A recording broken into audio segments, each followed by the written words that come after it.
Nah, ada yang oke.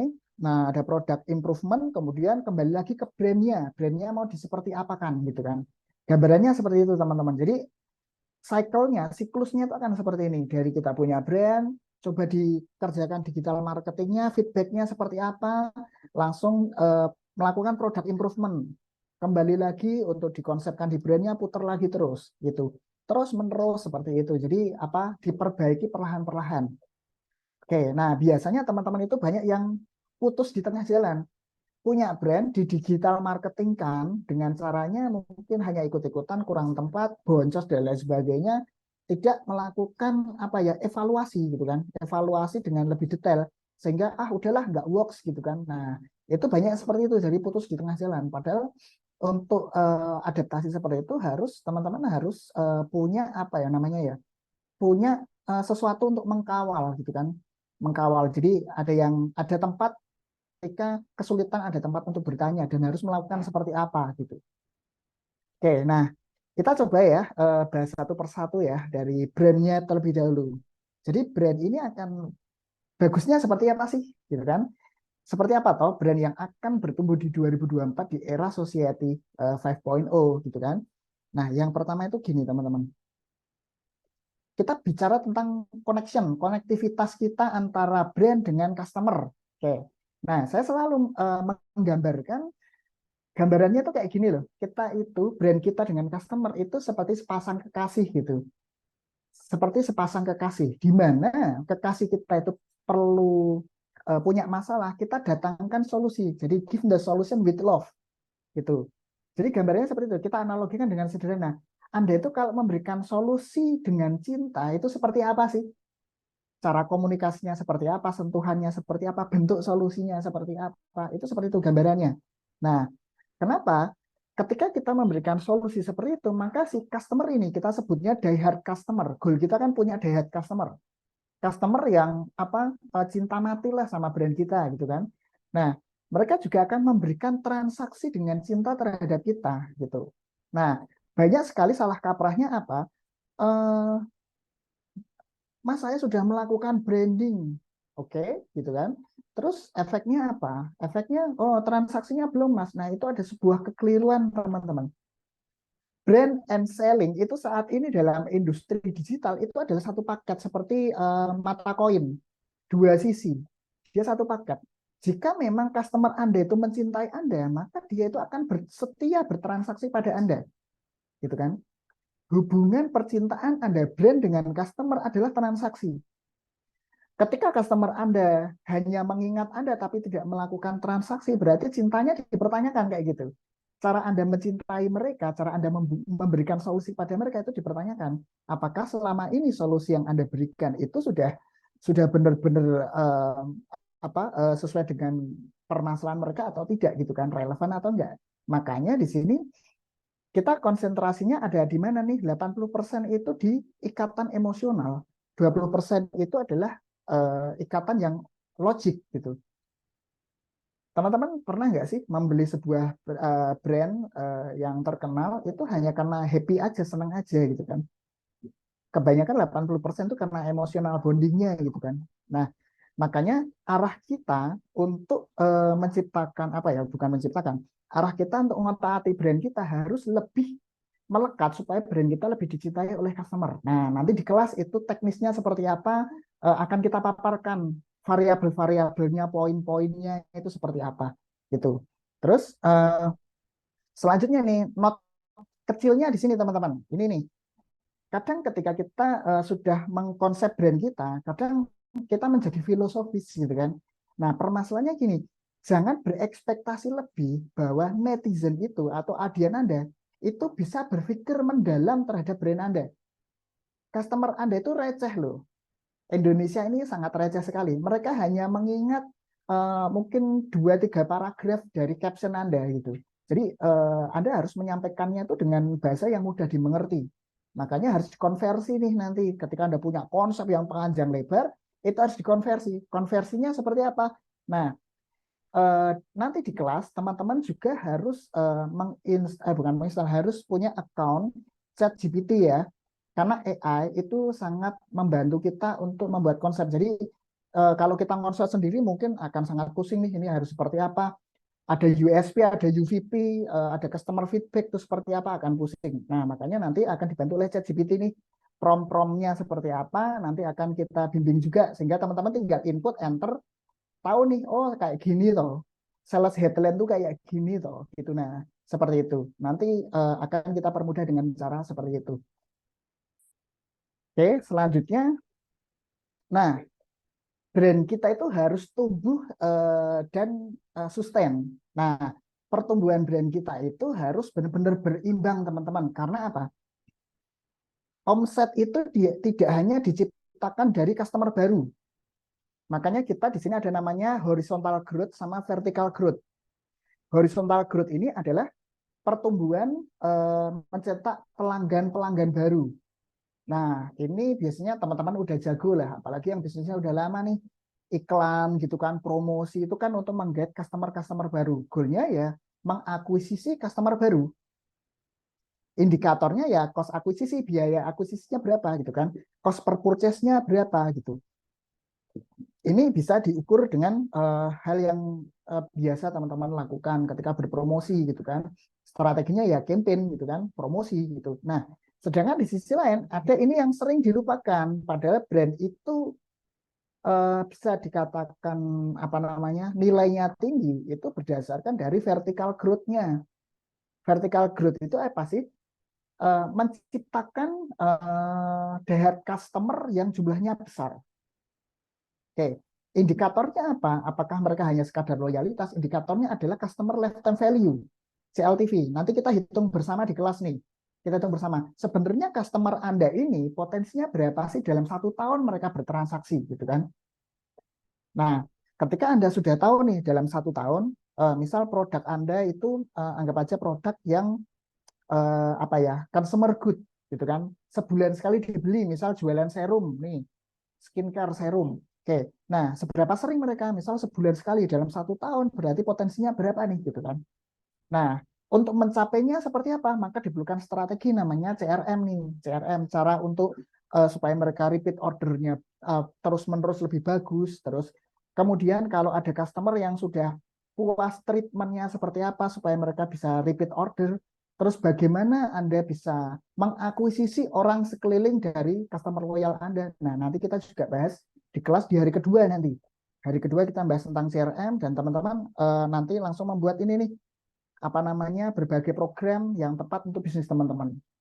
Oke, dan itu juga nanti bisa untuk produk-produk yang frekuensi pembeliannya itu sangat jarang. Contohnya misal pembeliannya 5 tahun sekali. Nah, strateginya seperti apa? Itu ada cara lain nanti. Ada namanya divergent product. Nah, bagaimana bisa menciptakan transaksi untuk produk-produk yang frekuensinya lama, pembeliannya repeat ordernya lama gitu, atau mungkin untuk produk yang pembeliannya sekali seumur hidup. Contoh misalkan Anda jualan cincin nikah gitu kan, yang customer Anda mungkin sekali seumur hidup, itu strateginya gimana Mas? Nah, nanti juga ada. Itu bisa digunakan untuk produk barang dan jasa gitu kan, semuanya bisa. Nah, Anda harus memahami bahwa pertumbuhan Anda itu dari dua ini yang tidak boleh diabaikan. Jika Anda terlalu sering bermain di horizontal growth, maka brand Anda itu nggak baik-baik saja. Ketika ada sesuatu terhadap bisnis Anda, itu nanti brand Anda itu rentan sekali untuk apa namanya ya, untuk gampang jatuh gitu.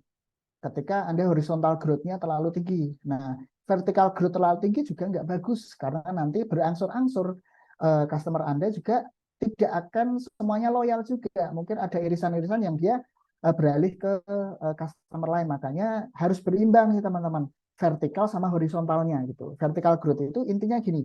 Orang yang sudah beli Anda punya database, mereka akan setia transaksi terhadap Anda. Nah, itu mesti di situ ada targetnya dan di situ juga ada apa namanya strateginya. Kita bahas lebih detail nanti selama 2 hari juga. Oke. Nah, terus ini juga salah satu hal yang harus Anda pahami yaitu apa? Anda harus memahami, harus lebih peka terhadap kemauan dari pelanggan Anda. Oke. customer Anda ini yang loyal, mereka yang loyal ini Anda harus memahami nih feedback dari mereka, sinyal mereka seperti apa, bahkan mungkin direct advice gitu kan, direct advice ya apa saran secara langsung terhadap Anda. Nah, maka dari sini teman-teman tuh harus benar-benar dekat dengan pelanggan sehingga mereka itu bisa memberikan feedback sinyalnya gitu kan. Nah, supaya apa? Supaya Anda bisa apa namanya? Melakukan inovasi terhadap brand Anda, produk Anda untuk memberikan solusi yang lebih baik gitu kan. Contoh misal kayak gini, ada sebuah produk skincare kemasannya itu sudah didesain sedemikian rupa, gitu kan, sedemikian rupa. Ternyata nih kemasannya itu gampang pecah, gampang pecah. Nah, customer ini ngasih feedback nih, mereka nggak problem nih sama isinya gitu kan. Misal Anda punya produk skincare, dalemannya itu isinya itu nggak masalah, tapi customer bisa jadi jengkel, dongkol ketika mereka beli, baru 1 minggu pecah, terus serumnya tumpah, tonernya atau apapun itu. Nah, dari situ maka teman-teman ketika sudah memahami ini, teman-teman jadi bisa memberikan solusi yang lebih baik. Nah, ini perkara sepele untuk bisnis yang sifatnya mendatangkan customer secara lokal. Contohnya misal teman-teman punya klinik atau punya rumah makan, promosinya digital marketing, tetapi untuk mendorong orang datang ke tempat teman-teman. Nah, perkara sepele, masalah parkir, masalah apa mungkin front office-nya teman-teman seperti apa. Nah, kalau teman-teman itu setia apa ya peka mendengarkan suara-suara mereka, feedback mereka, maka ini akan jadi lebih baik lagi.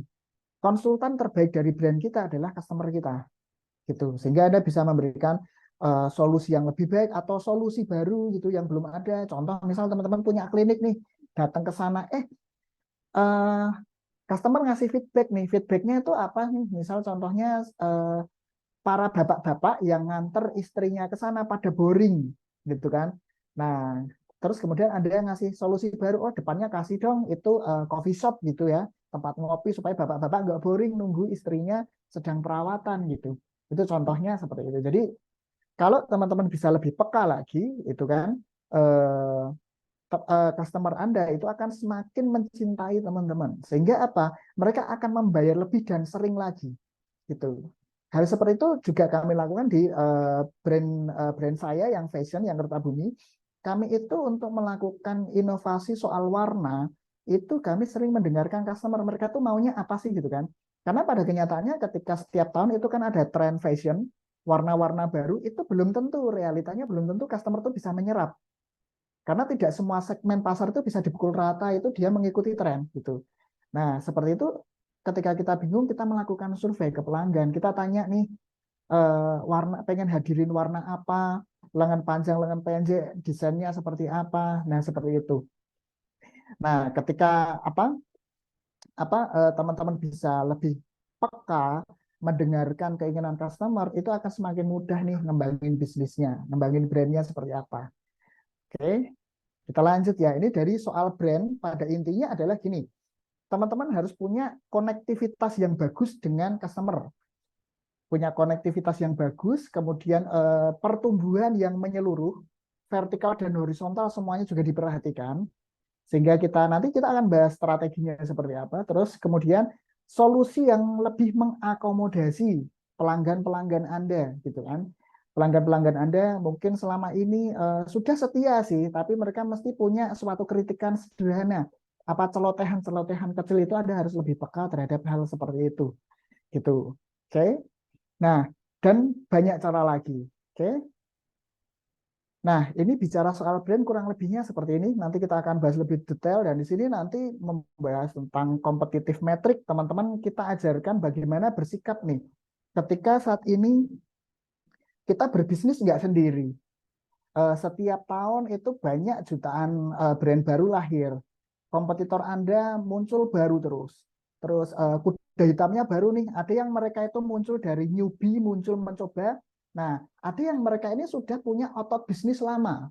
Punya pengalaman 20 tahun, ngembangin produk yang produk itu beririsan dengan teman-teman. Nah, teman-teman harus paham nih, makanya nanti kita akan menganalisa kompetitor berdasarkan apa namanya market share-nya. Ada yang leader, challenger, follower, dan niche. Menyikapi leader seperti apa dan challenger seperti apa. bagaimana menyikapi penguasa pasar terbesar, kemudian juga bagaimana menyikapi para follower ini. Nah, itu nanti kita akan bahas di kelas. Teman-teman langsung simulasi praktek kompetitornya seperti apa di list semuanya dan langsung kita simulasikan. Sehingga teman-teman langsung bisa menentukan nih membuat diferensiasi atau yang bahasa kerennya adalah unique selling proposition. Itu tidak serta-merta Anda hanya mendapatkan materi langsung bikin coret-coret itu tidak bisa. Teman-teman harus mempertimbangkan kompetitornya seperti apa. Ketika Anda sudah membuat, Mas, servis kita bagus nih, gitu kan, servis kita unik, tapi ternyata kompetitor Anda melakukan juga, berarti udah nggak unik lagi, gitu kan. Akhirnya gampang banget dibanding-bandingkan sehingga terjadi perang harga. Itu kayak gitu. Nah, nanti kita akan mempelajari lebih detail ke sana. Kontennya seperti apa, bagaimana mengekspos unique selling proposition Anda dalam sebuah konten di Reels, di Instagram, caption, kemudian landing page Anda itu nanti seperti apa kita akan bahas lebih detail. Teman-teman langsung praktek nanti ya. Nah, terus selanjutnya kita bicara tentang digital marketingnya. Tadi kan brand, digital marketing, kemudian product improvement. Oke, digital marketing itu seperti apa sih saat ini ya? Nah, ini kami rangkum dari data dari beberapa platform yang memberikan insight ke kita bahwa kebanyakan kita nyebutnya e-commerce ya, internet marketers pada umumnya itu 89,8%, hampir 90%, mereka hanya bermain di single layer advertisement. Oke, single layer advertisement itu maksudnya gimana sih? Hanya ngiklan, enter selesai, atau mungkin hanya endorse KOL, endorse influencer, habis itu selesai. Nah, itu single layer advertisement, itu seperti itu. Mayoritas melakukan seperti ini. Oke. Nah, cuman permasalahannya gini teman-teman. Ada nggak yang merasakan experience atau pengalaman seperti ini? Contoh membuka Instagram, kena iklan sepatu gitu kan. Jarang banget kena iklan sepatu, tahu-tahu kena iklan sepatu dan itu bagus nih. Ketika diklik atau Anda nge-like atau nge-share gitu, atau Anda komen atau membuka landing page-nya, setelah itu Anda kembali lagi ke beranda Instagram Anda. Apa yang terjadi? Beranda Anda langsung dipenuhi oleh produk-produk sejenis. Langsung muncul sepatu-sepatu macam-macam tuh langsung muncul semuanya. Newsfeed kita, beranda kita langsung dibanjirin kayak gitu. Gitu. Nah, ini juga terjadi dengan iklan teman-teman, baik secara organik, paid promote atau memakai ads, gitu kan? Itu seperti itu. Jadi orang yang sudah terpapar iklan Anda sekali, setelah itu dia akan terpapar iklan-iklan dari kompetitor Anda. Ketika Anda menggunakan single layer seperti ini hanya memanfaatkan orang-orang yang impulsif, market-market impulsif. Makanya sekarang banyak yang bercoloteh, wah ngiklan itu sekarang berat ya, sekarang endorse itu udah nggak works lagi. Nah, karena apa? Karena realitanya kita memang harus membutuhkan, ketika orang terpapar iklan, dia harus kena iklan kita terus-menerus. Gitu. Frekuensinya harus sering, makanya harus memakai full funnel advertisement. Entah Anda sudah memakai KOL, Anda langsung memakai ads atau memakai organik, itu harus dilapisi itu.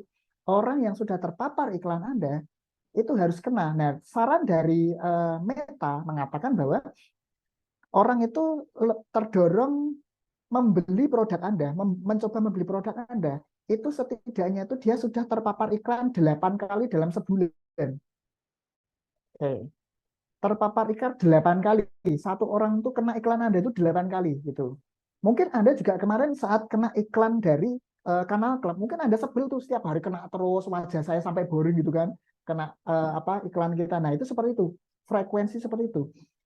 Kalau teman-teman coba mengingat kembali lagi brand yang teman-teman ingat sekarang, gitu kan, anggap aja yang sering disampaikan para pakar-pakar lainnya, contohnya kayak teh botol sosro. Nah, coba lihat secara historis kayak gini. Sekitar 15-20 tahun yang lalu, kita kena iklan sosro di mana sih? Di televisi kan? Seberapa sering kita?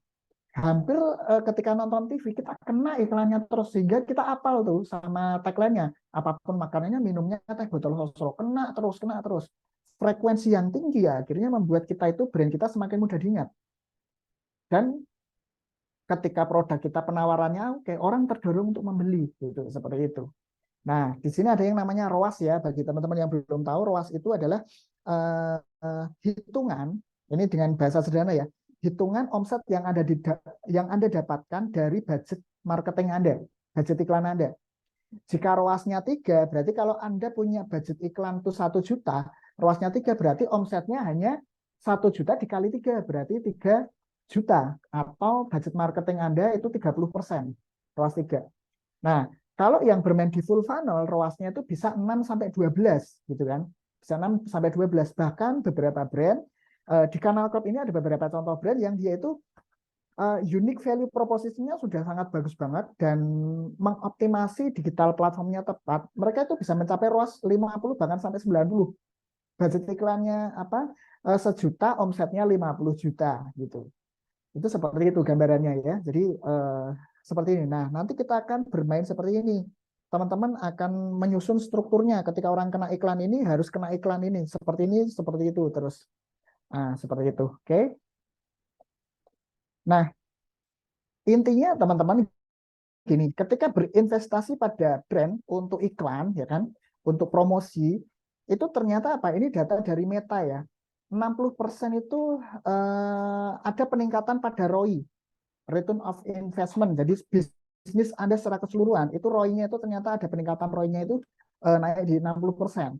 Terus 15% itu turun loss-nya, potensial loss gitu ya. Karena kita kan bersaing dengan kompetitor, kehilangan customer atau mungkin orang yang nggak jadi check out, malah check out di sebelah itu ternyata bisa turun di 15%.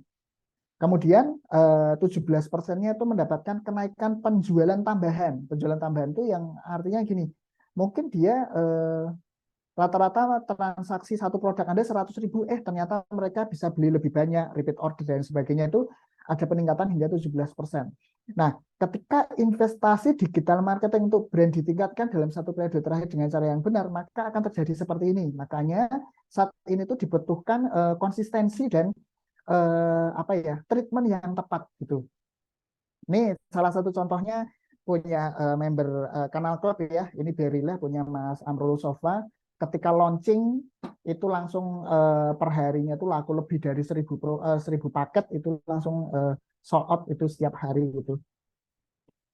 Oke, lanjut. Nah ini critical suksesnya tuh kayak gini loh teman-teman. Sekarang di platform digital itu eranya AI. Bagi yang sudah beriklan pakai ads, tentunya mesti ada yang namanya targeting ya. Kita bikin ad set gitu, bikin targeting. Nah saat ini platform-platform sedang berlomba membuat AI untuk mendapatkan audiens yang lebih bagus. Makanya sekarang itu broad targeting atau penargetan yang lebih luas itu ternyata memiliki performa yang lebih bagus, 2,5 kali lipat lebih oke gitu kan, daripada yang dia bermain spesifik, bermain sangat niche gitu. Jadi kalau zaman dulu teman-teman tuh harus sangat detail banget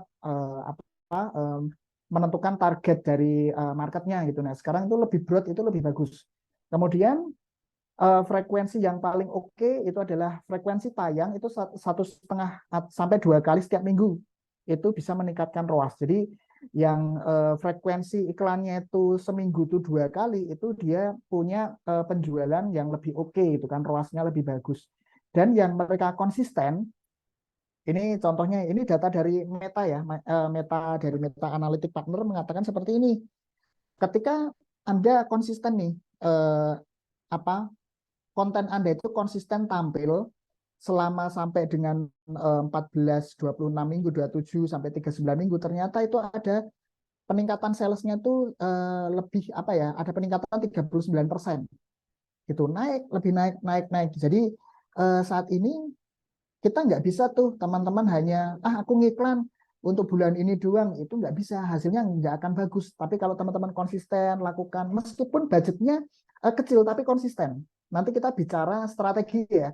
Kalau misal gini Mas, budget iklan saya itu sebulan hanya bisa 2 juta nih gitu. Itu seperti apa? Maka scope marketnya akan kita lebih kecil lagi gitu. Diperkecil lagi. Kalau Anda scope marketnya langsung satu Indonesia, jelas Anda akan gampang tergeser oleh iklan-iklan yang lain. Makanya harus dipersempit lagi marketnya kalau budget Anda semakin kecil gitu kan. Budget Anda lebih kecil, maka scope marketnya lebih kecil. Itu seperti itu. Jadi kita lebih mengarahkan teman-teman, misal budgetnya berapa nih gitu kan. Dicoba dulu, yang penting konsisten, customer-nya teredukasi dengan bagus sehingga mereka melakukan sales-nya lebih bagus. Nah, secara bertahap demi bertahap itu ada peningkatan sales nantinya. Itu seperti itu gambarannya, teman-teman ya. Jadi yang dibutuhkan intinya adalah frekuensi dan konsistensi itu sangat penting banget. Oke, secara teknis nanti kita bahas. Jadi kelas di Kernel Club itu batch 9 nanti adalah kelas yang sifatnya strategis to technical. Strategisnya kita bahas gini gini gini gini, analoginya seperti apa, contohnya seperti apa, habis itu terus technical. Technical itu artinya langsung praktek nih teman-teman. Nah, nanti part per part dari bab per bab praktek, oke sudah bisa lompat lagi. Strateginya kayak gini, terus teknisnya gimana? Praktek gitu. Itu kurang lebihnya seperti itu teman-teman ya. Oke, next. Nah, kemudian masuk tadi setelah brand, digital marketing, kemudian product improvement. Nah, saat ini produk-produk yang seperti ini. Satu, produk yang lebih fleksibel, kita lebih fleksibel menghadirkan produk, itu kecenderungan penjualannya lebih stabil dan growth-nya lebih bagus.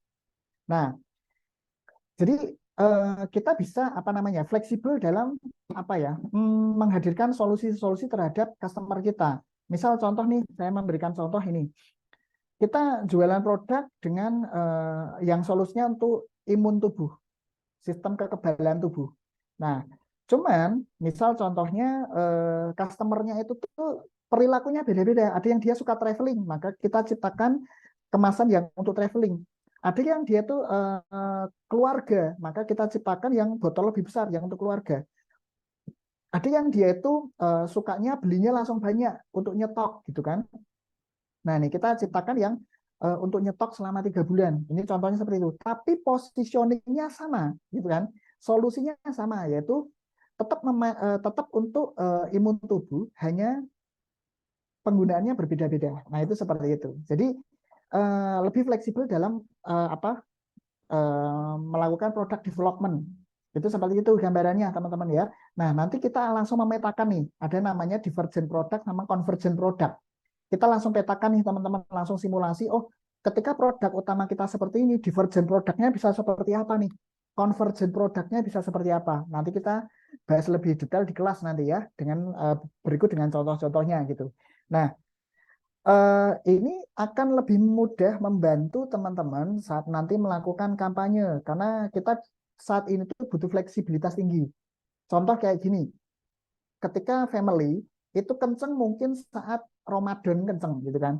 Saat Ramadan kenceng. Setelah Ramadan, Lebaran, yang untuk family mungkin akan drop turun gitu kan. Banyak orang liburan, maka muncul yang traveling. Traveling angkat nih gitu kan. Traveling angkat. Nah, dengan seperti itu, teman-teman lebih fleksibel seperti itu, penjualannya akan lebih enak gitu kan. Daripada bisnis kita itu nanti cash flow-nya nggak sehat. Ketika Ramadan naik, Lebaran, habis Lebaran langsung drop nih. Nah, seperti itu kan bisa menggerus keuntungan saat Lebaran. Mungkin teman-teman ada yang merasakan permasalahan seperti itu. Nah, nanti kita cari solusi bersama, gitu kan. Cari solusi bersama untuk bisa menghadirkan solusi-solusi yang terbaik untuk customer kita. Oke, lanjut lagi. Terus selanjutnya adalah ini teman-teman, ada istilahnya itu kita itu product traffic generator. Product traffic generator adalah produk-produk yang mempermudah customer untuk mencoba. Oke, jadi ini buat customer tuh lebih gampang mencoba produk kita, customer baru, karena mereka mungkin belum dapat experience-nya, masih ragu. Dan Google sendiri itu punya kajian seperti ini. Pembeli yang membeli satu kali, rata-rata mereka membeli karena persepsi mereka. Ini Google sendiri yang mengatakan ya. Orang yang melakukan purchase pertama kali pada sebuah brand baru di internet, mereka itu hanya karena penasaran. Tidak karena yakin produk kita itu bisa menyembuhkan. Mereka penasaran pembelian pertama. Nah, orang yang benar-benar valid, customernya valid itu rata-rata yang melakukan pembelian kedua, ketiga kali. Sudah repeat order 2-3 kali itu mereka sudah mulai valid. Makanya kalau kita melakukan research and development, kita melakukan survei kepada customer, jangan lakukan survei kepada customer yang baru beli sekali. Biasanya mereka muncul jawaban-jawaban yang tidak sesuai harapan. Contoh gini, kita tanya sama mereka, kenapa Anda membeli produk kami, kita tanya seperti itu. Kita kan mungkin berharap, oh karena mereka butuh punya masalah seperti ini, atau mungkin mereka apa tertarik karena produknya sesuai dengan masalah mereka, atau mungkin kemasannya bagus, atau mungkin apapun. Nah, kita berharap jawabannya seperti itu. Cuman realitanya apa? Realitanya kalau dari customer yang beli sekali-sekali kayak itu, Anda tes, ada yang menjawab kayak gini, tertarik karena iklannya itu satu. Kedua, coba-coba. Ketiga, lupa. Nah, ini banyak juga customer yang aku pernah beli apa ya itu lupa gitu. Nah, makanya dari pola-pola seperti itu kita harus menyediakan apa? Produk-produk yang gampang untuk diakuisisi. Nah, misal contoh kita punya produk skincare satu paket gitu kan. Nah, kita bisa mulai dari akuisisi dari apa namanya krimnya dulu atau serumnya gitu. Atau mungkin apa namanya kalau restoran itu ada produk yang menu besar, ada yang menu yang restful yang kecil supaya orang merasakan rasanya dulu gitu. Jadi nanti kita juga akan apa namanya membuat skema untuk penjualan kita supaya lebih oke, maka nanti produk teman-teman itu akan diperlakukan gini, mana yang digas untuk traffic generator, mana yang margin generator, gitu. Nah, produk traffic generator ini itu bisa kita hadirkan ketika teman-teman merasakan biaya akuisisinya mahal. Ketika sudah iklan gitu kan, ternyata biaya akuisisinya mahal banget gitu, nggak masuk. Nah, ketika sudah terjadi seperti itu, sudah di otak-atik, positioningnya sudah oke, nah semuanya sudah beres, tetap mahal, maka solusinya adalah cobalah kita menghadirkan produk yang traffic generator, gitu, produk yang lebih mudah diraih oleh customer, orang yang ketika purchase itu nggak mikir gitu kan. Nah, itu dihadirkan produk yang seperti itu, produk yang lebih mudah untuk dicoba sehingga customer itu mendapatkan experience-nya. Kemudian dari database tersebut, ketika mereka puas, kita upselling untuk produk-produk kita yang lebih bagus. Ibaratnya kan kayak Honda itu kan berharap ya, Honda itu kan berharap orang yang beli Brio besoknya lagi itu bisa beli mungkin bisa beli HR-V, CR-V yang lebih tinggi lagi. Itu kan kayak gitu. Jadi mereka merasakan oh customer Honda itu di-upgrade kayak gitu. Nah, itu bisa jadi kayak gitu loh, teman-teman. Gambarannya itu seperti itu. Kayak Coca-Cola mungkin dia mengeluarkan produk traffic generatornya itu yang kemasan yang lebih kecil, yang orang itu purchase itu nggak mikir gitu. Nah, dengan pola seperti itu akan membuat ROAS kita lebih bagus, cash flow teman-teman lebih enak juga. Jadi apa bagi teman-teman yang sudah ngiklan biaya akuisisinya mahal gitu kan. Nah, itu bisa dicoba nanti. Kita pelajari lebih detail bagaimana menciptakan traffic generator produk. Begitu. Oke, terus yang selanjutnya ini yang terakhir, intinya teman-teman harus loyal dengan segmen marketnya gitu. Biasanya ada para pelaku bisnis itu gatel nih, ketika sudah sukses dengan satu produk, dia menciptakan produk lainnya. Cuman masalahnya produk lainnya ini itu menyasar segmen yang berbeda lagi, sehingga seakan-akan seperti mengkreat brand baru, ya, mengkreat brand baru lagi. Nah, kebanyakan juga dari teman-teman itu kaget kok tidak seenak brand pertama ya gitu kan, kok tidak sembuh brand pertama. Ya iyalah, karena teman-teman itu mengkreat brand baru lagi, itu benar-benar kayak mulai dari zero lagi. Makanya kalau ketika apa namanya ya, istilahnya kan NPD ya, New Product Development, itu harus fokus ke segmen marketnya teman-teman. Ketika segmen market A, hadirkan produk berbeda tapi segmen yang sama gitu kan, sehingga teman-teman ketika apa namanya fokus memberikan apa solusi baru terhadap market segmen teman-teman, teman-teman ini brandnya akan tetap bertumbuh gitu. Nah, kayak contoh seperti Unilever ya, Unilever segmen marketnya itu dia hanya menghasilkan produk-produk yang berbeda gitu. Itu gambaran besarnya. Nah, kurang lebihnya gitu teman-teman ya. Ini nanti kita akan membahas lebih detail lagi di kelas, prakteknya seperti apa, terus best practice-nya apa, dan teman-teman nanti ketika di kelas itu selain mendapatkan modul juga mendapatkan borang atau worksheet. Jadi secara strategis nanti teman-teman akan mendapatkan worksheet yang bisa dicatat dan bisa jadi modal ketika balik ke kantor, balik ke rumah, itu sudah bisa menyiapkan mana yang akan dieksekusi bersama tim. Dan setelah itu juga teman-teman secara prakteknya nanti langsung dicoba di kelas juga, sehingga nanti lebih relate, lebih klik lah caranya seperti apa. Nah, yang harus Anda siapkan nanti adalah yang pertama hardware-nya teman-teman, kami sarankan itu membawa laptop, minimal itu tab ya, karena teman-teman nanti langsung praktek menggunakan 3 akun nih. Pertama, teman-teman wajib punya Meta Business Manager. Meta Business Manager itu wajib punya bagi teman-teman yang, Mas, saya belum pernah ngiklan di Meta Business Manager-nya gimana? Nanti bisa menghubungi tim ya, bisa menghubungi kontak admin supaya teman-teman akan dibantu untuk membuat Business Manager. Oke, dan bagi teman-teman yang sudah punya, nanti juga akan kita berikan namanya Meta Ads Account waitlist ya. Waitlist itu for free buat teman-teman, akan kita berikan juga. Sehingga teman-teman nanti bedanya apa sih bagi yang belum tahu? Nah, kebetulan karena Kanal Club ini sebagai official partner dari Meta, kita juga menyediakan account-account yang waitlist, account-account yang dia nggak banyak drama, teman-teman. Nggak banyak drama, banyak sekali teman-teman yang beriklan tahu-tahu kena ban, terus nggak bisa spend budget besar. Nah, kita ada hadirkan solusi di sini yaitu waitlist account, account yang memang sudah waitlist dari Meta, yang kita dapatkan dari Meta langsung gitu, yang bisa digunakan sama teman-teman sehingga iklannya semakin lebih mudah dan secara algoritma lebih bagus juga gitu. Oke, terus selain dari Meta Business Manager, ini ya teman-teman sebelum kelas pastikan teman-teman nanti juga punya akun ChatGPT. Nanti searching aja di Google bikin akun ChatGPT itu seperti apa, langsung bikin. Karena nanti untuk membantu teman-teman dalam pembelajaran kita menggunakan AI-nya ChatGPT. Menemukan apa unique value proposition-nya seperti apa, itu nanti juga pakai ChatGPT. Bikin funnel AIDA, ACCA, PAS, Quest, nah itu macam banget, banyak banget itu funnelnya. Kalau Anda pelajari satu persatu, seminggu nggak akan kelar tuh. Makanya kita pakai ChatGPT, tinggal enter saja, langsung muncul deskripsinya, sehingga teman-teman bikin captionnya gampang, atau bikin kerangka landing page itu juga lebih mudah.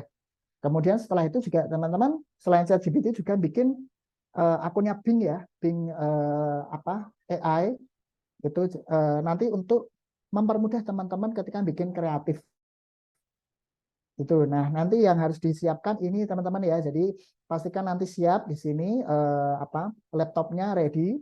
Bagi teman-teman yang datangnya satu tim itu tidak harus semuanya membawa, satu orang pun bisa. Misal kemarin mendaftarnya berdua, tapi satu perusahaan atau satu brand itu satu aja cukup gitu ya.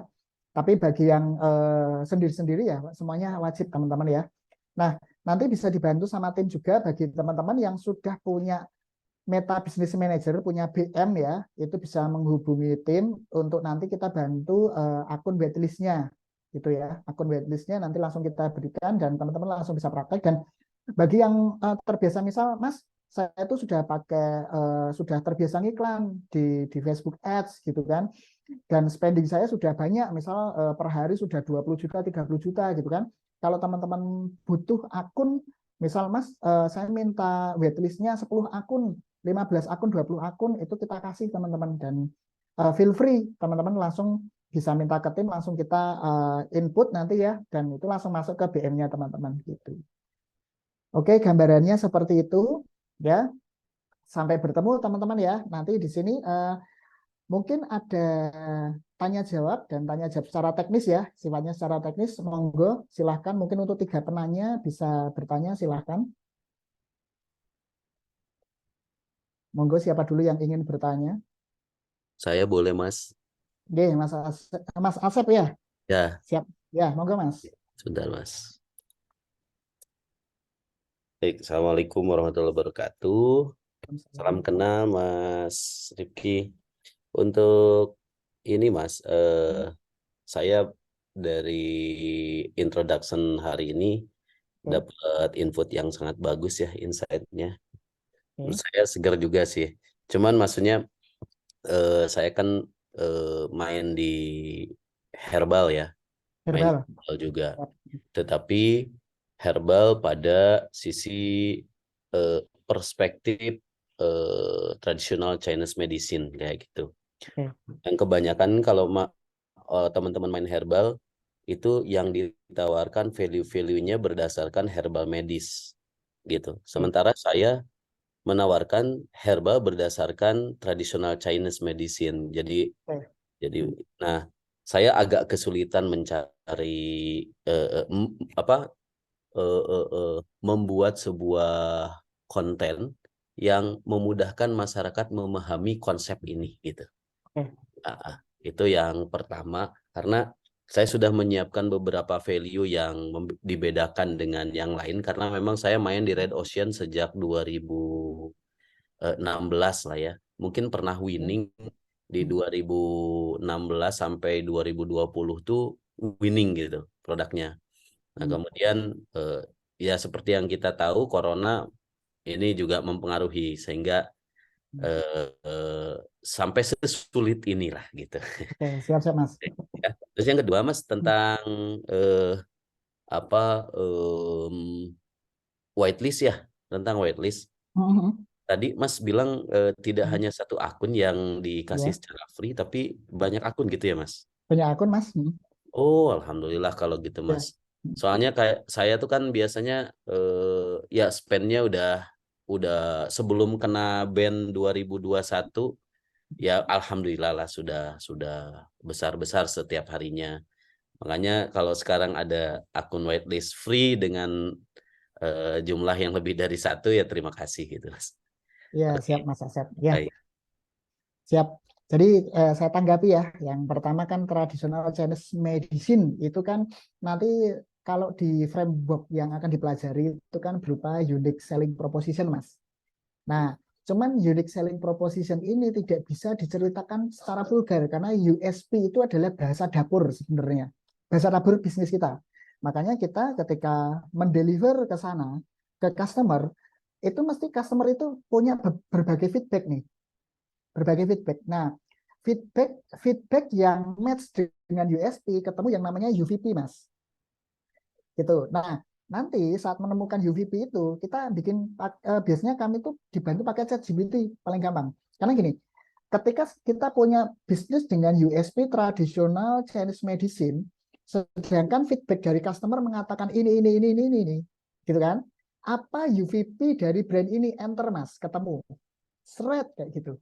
Nah, UVP itu adalah bahasa yang diterima oleh yang gampang dicerna oleh market. Celotehan-celotehan yang unik gitu. Jadi kayak kayak masakan Padang gitu ya. Wah, masakan Padang di sana bersih, higienis. Kadang customer tuh hanya celotehannya sesimpel itu. Maka kita harus mengunci kata kunci yang sering diungkapkan oleh customer itu menjadi sebuah UVP dan di situ setelah ketemu UVP-nya, UVP itu adalah induk dari semua konten, Mas. Oke. Nah, cara kita untuk menentukan konten yang tepat kan kita bingung nih. Gambarnya mau seperti apa ya, gitu kan? Nah, nanti kita bikin yang namanya brand creative snapshot, gitu kan? Dipetakan dulu. Setelah dipetakan, kita gunakan AI-nya Bing, Mas. Promnya ketemu, enter jebret, oh langsung ketemu ilustrasinya. Kalau saya bikin konten tuh kayak gini, gitu. Nah, seperti itu Mas Asep ya, itu yang membuat konten ya. Memang COVID ini merubah segalanya Mas, gitu, merubah segalanya. Ya, sampai tahun 2020 juga hidup saya enak sekali Mas, bangun tidur sudah dapat 100 juta gitu kan. Setiap hari itu enak sekali hidupnya.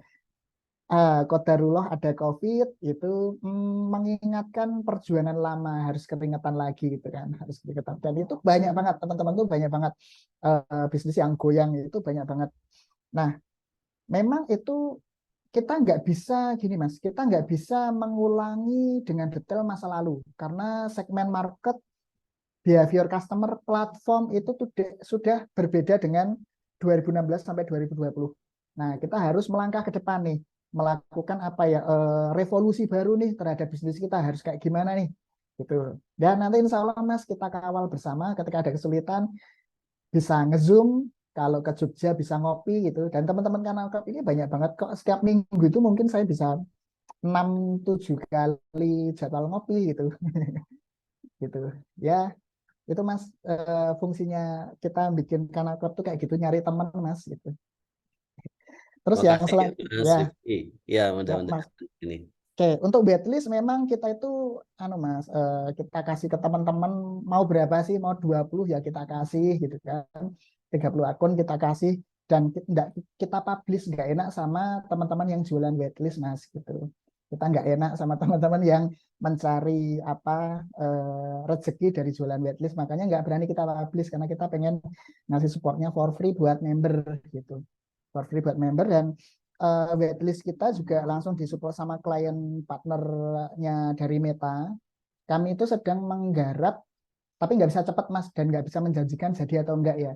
Kami sedang mengerjakan sebuah software yang membantu membaca apakah caption dan image kita itu sudah lampu hijau terhadap ads policy gitu. Sehingga kalau kita tuh punya foto dan caption ini, itu tuh kita testing dulu pakai software yang baru kita bikin.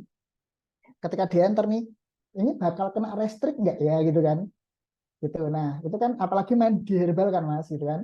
Kalau bahasanya nggak vulgar, nggak laku kan kayak gitu. Kalau herbal itu, kalau terlalu soft selling, mahal banget gitu kan. Nah, gambarannya kan sering kali seperti itu. Nah, kita sedang melakukan kayak gitu Mas Asep ya. Ya nanti insya Allah Mas kita berjalan bersama gitu kan. Dan sangat happy sekali buat teman-teman. Welcome to batch 9 dan welcome to the club ya. Semoga ini tidak hanya hubungan di kelas saja, karena kadang-kala itu kami yang siap sedia tapi malah membernya yang hilang nih gimana nih pada di mana gitu kan, datangnya pas saat restrict datang atau mungkin brandnya udah nggak winning baru pada datang gitu kan, biasanya kan kayak gitu. Tapi nggak apa-apa ya, dinamika komunitas tuh kayak gitu. Oke, gitu Mas Asep ya, semoga bisa berkenan ya nanti dengan kanal klub ya, kita Siap. Terima bersama-sama kasih Mas Rifki. Saya ya. sangat sangat antusias banget kalau saya. Mau dimerahin, mau dihitemin sama Mas Rifki, ikut pokoknya. Bismillah, Mas. Siap Mas, Bismillah ya. Monggo yang lain, monggo ada yang mau bertanya silahkan. Bagi teman-teman yang kesulitan belum punya BM ya, Business Manager, nanti kita jadwalkan webinar lagi, mungkin hari Jumat atau besok mungkin ya, nanti sama tim kami Mas Vendro untuk tutorial bikin BM gitu. Sehingga teman-teman nanti di kelas tuh di laptopnya tuh sudah ready gitu loh. Sudah ready, sudah siap gitu. Oke, monggo ada lagi yang ingin ditanyakan? Mas Marjuno, halo Mas. Sahabat lama, akhirnya join kanal klub. Halo Mas Junul, masih commute ya Mas? Ya, saya pendatang baru kalau di bidang ini ya. Jadi Siap. selama ini mainnya kan generik aja, Hmm. posting-posting di Facebook aja. Hmm, hmm, hmm, hmm. Jadi, jadi ini nanti yang disarankan 3, 4 itu harus harus menyiapkan dulu saya. Siap. Nanti gini kok, kita siapin webinar Mas, webinar lagi gitu, bukan webinar sih, nge-zoom bareng gini lah. Nah, Itu untuk tutorial bikin akun BM gitu. ya. Bikin akunnya disiapin nanti sama Mas Vendro gitu. Nah, disarankan teman-teman nanti biar enak ya prakteknya, gimana ya? Enaknya dua device sih, yang satu kan dengerin tutorialnya, yang satu langsung praktek gitu loh. Hmm. Gitu. Dan nanti direkam, jadi misal sudah kelar bingung nanti lihat rekamannya untuk bikin PM-nya. Nanti ada slide-nya juga kok tutorialnya. Itu nah, biar teman-teman nanti semuanya bisa praktek ya. Nah, karena apa? Kita itu besok akan menghitung yang namanya sum. Itu sum itu dihitung pakai platform gitu kan, tidak pakai statistik apa namanya biru apa Badan Pusat Statistik ya, BPS ya. Tidak pakai statistik. Kalau BPS itu kan mengukur garis besarnya, cuman yang bisa kita jangkau itu berapa, itu nanti pakai dashboard gitu, pakai dashboardnya Meta. Terus nanti ada namanya targeting pakai similar brand. Nah, similar brand itu apa sih, nanti kita jelasin. Itu untuk bisa melakukan targeting lebih enak. Nah, itu kan langsung praktek enaknya gitu. Terus bikin struktur iklan, ketika orang sudah kena iklan ini terus kita hajar pakai konten apa, nah itu nanti juga langsung praktek. Makanya teman-teman nanti BM-nya harus ready gitu ya, BM-nya ready, prakteknya lebih mudah. Dan ketika Mas, saya ini untuk itu gaptek Mas gitu kan, jangan khawatir nanti setelah selesai kelas itu teman-teman kita bisa melakukan diskusi lebih private nanti sama tim Kanal Club gitu kan. Bisa sama saya, bisa sama tim yang lainnya. Nanti untuk prakteknya seperti apa. Jadi teman-teman jangan ragu-ragu nih ketika wah ini mau dipraktekkan kok bingung. Kemarin saya mencoba seperti ini sudah lupa gitu kan. Nah, itu nggak usah khawatir, kita selalu ready teman-teman ya, selalu ready. Dan tim kita itu nggak cuma saya doang gitu loh. Tim Kanal Club itu banyak, expertise-nya ada banyak, nanti bisa mana yang luang, nanti yang bisa handle teman-teman gitu. Oke, dan itu for free ya, free teman-teman, kalau seperti itu free, kecuali kita effort nih dan melakukan konsulting atau terlibat dalam operasional teman-teman gitu kan. Biasanya ada yang, Mas, saya punya brand nih dan benar-benar nggak punya tim. Minta bantuan kita nge-build tim. Itu kan kita benar-benar effort nih dari perekrutan, bikin organisasi strukturnya, bikin apa namanya culture-nya seperti apa, desainnya, terus KPI dan lain sebagainya itu kan effortnya luar biasa banget. Nah, di situ juga ada biayanya juga gitu. Yang seperti itu ada biayanya. Kalau yang kita nge-zoom kayak gini itu gas lah gitu kan. Oke. Itu kayak gitu teman-teman ya. Ada lagi monggo yang mau ditanyakan? Ada Mas. Oh, Mas Adit, silakan Mas Adit. Halo Mas, Assalamualaikum. Oke, Waalaikumsalam Mas Mas, Adit. Yes, ya. saya itu kan usaha saya itu udah 4 tahun lah ya gitu, dan Oke, bakal. ini saya bergerak di bidang jasa psikologi Mas, jasa Oke, layanan. jasa psikologi, oke. Nah, terus selama ini tuh saya organik Mas. Oke, organik ya. Ya, selama ini organik, dan ini kebetulan pas ada momentum, ada terpapar, ada Kanal Club ini saya ikut. Terus di waktu yang sama itu tuh ada advertiser yang mau istilahnya menawarkan jasanya gitu. Oh gitu, oke, oke. Nah, nah terus saya tuh bingungnya gini, apakah saya pakai jasa advertiser itu, ataukah setelah saya ikut kelas ini saya bisa istilahnya sambil belajar, terus nanti saya bisa advertising sendiri, marketing sendiri, atau gimana mas caranya mas? Jadi mending Ya, saya tunda dulu advertisernya, atau gimana mas? Kayak oke. gitu.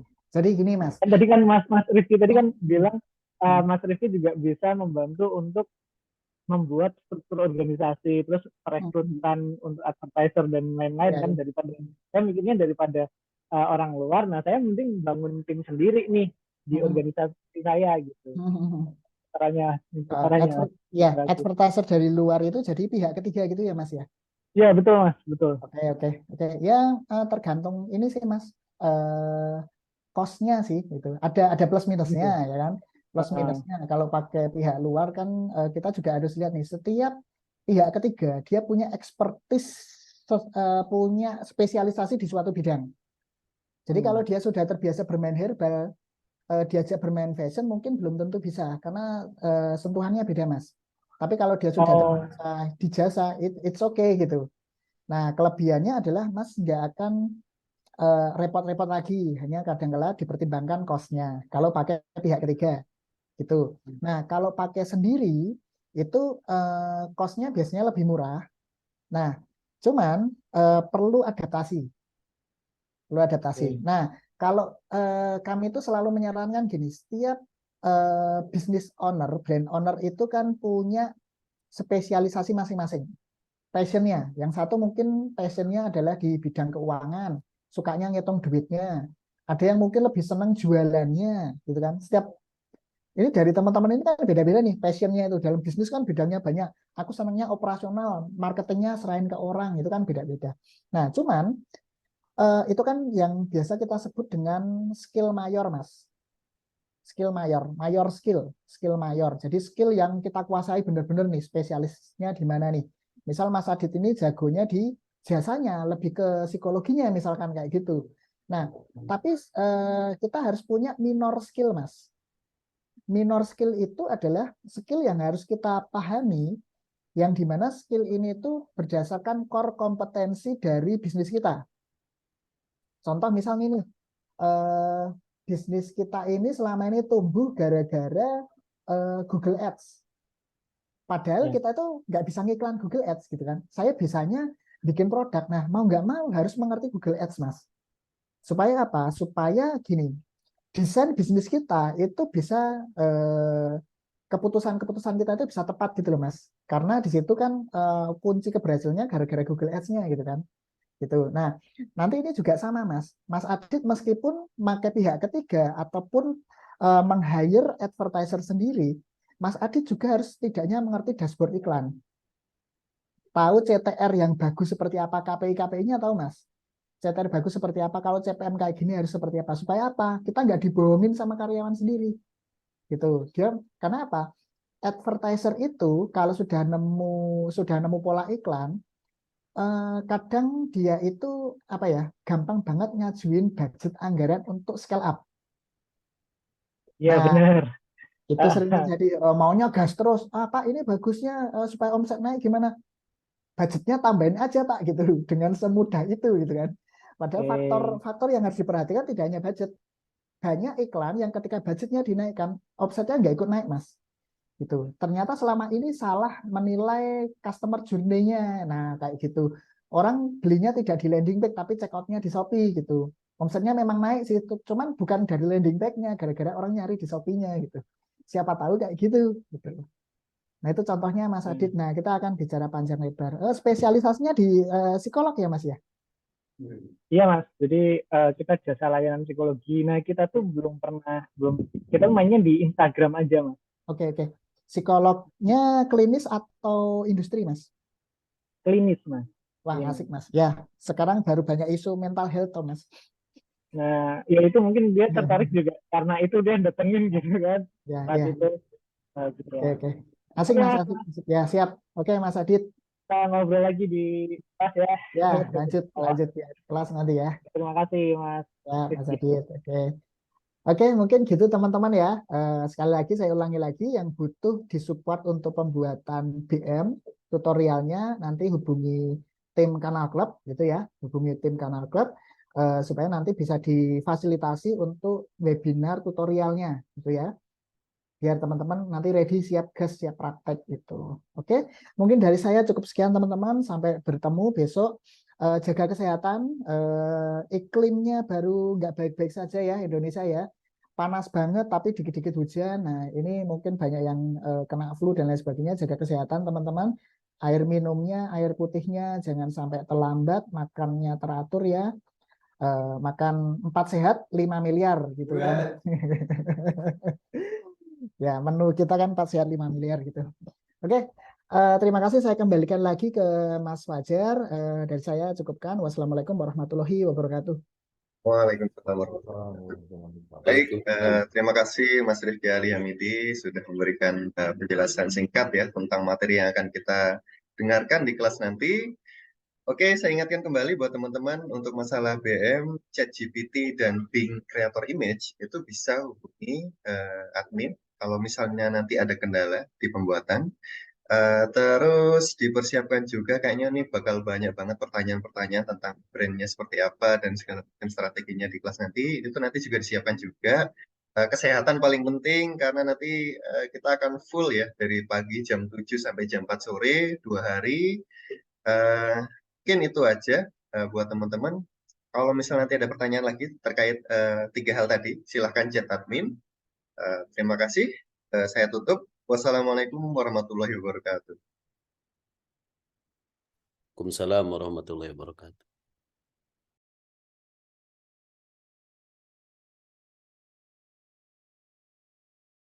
Waalaikumsalam.